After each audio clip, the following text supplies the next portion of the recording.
One of the things that I wish I had learned earlier on was that you don't just show up at the funeral home, but you show up at the parties, and that there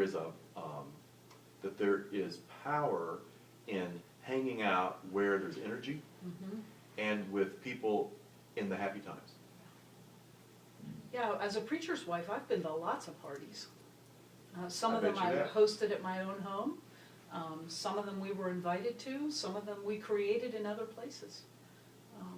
But yeah, the good, positive energy that comes in building relationships in a fun setting is really awesome. It is indeed. And in addition, and I love a good party, but in addition to the social kinds of gatherings, in the life of a community, you also have organizations and individuals that are energized and often mobilized already for good things in that community. And these are the people we need to be allied with. Yeah. These are the people we need to be surrounding ourselves Right. with and collaborating with and dreaming with, because that's where, I mean, these are bright-eyed people. Yes. And we need, before we need to invite them onto our bandwagon, we might want to join them on theirs. Yeah.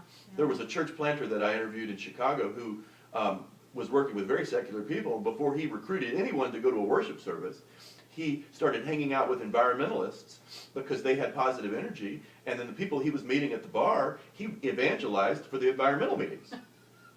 Because he wanted to put them in a situation where there was good energy, it was Right. community positive, Right. and it was something that it was a value that they shared, and they built trusting relationships, and eventually they got to worship service. Okay.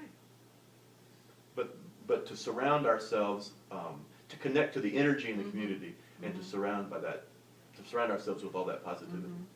One of the things I hear church growth people talking about now is getting the pastor out of the office Oh my and goodness. into the community. And parties and fun fellowship things are awesome places for pastors to go to interact with people on a different level. And, you know, we often in new church settings or in a church transformation journey, we will tell pastoral leaders, you need to be meeting 24 new people every week. Every week. Well, if you do that one by one, that takes a lot of time. But if you hit one good party, Yeah. you can knock off all 24 in about an hour, you know, and still get home and play with your kids. Exactly. So, Parties are cool. and Jesus knew how to use a party. Yes, Jesus did. The wedding at Cana comes to mind right away.